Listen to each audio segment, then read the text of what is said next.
Новите производители на струја од обновливи извори на енергија ќе имаат обврска за складирање струја, а иста таква обврска има и државната енергетска компанија.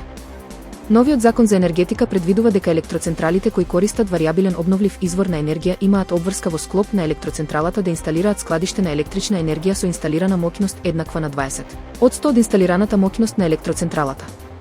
Капацитетот на складиштето мора да обезбеди циклус на полнење и празнење од минимум 2 часа со максимална инсталирана моќност на складиштето. Амазон планира да инвестира 20 милиарди австралиски долари во Австралија помеѓу оваа и 2029 година за да ја развие својата инфраструктура на центри за податоци. Инвестицијата во центри за податоци во Сиднеј и Мелбурн е најголемата досега во Австралија од страна на глобална технолошка компанија, изјави премиерот Ентони Албанезе.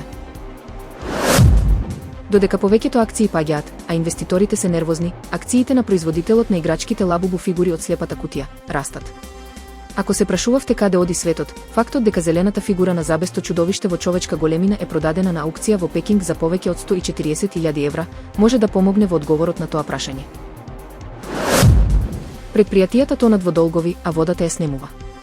Состојбата се влошува од година во година.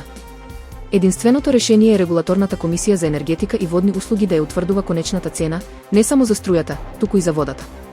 За ова решение постои согласност и кај јавните предпријатија кои стопанисуваат со водата во земјава и кај регулаторната комисија.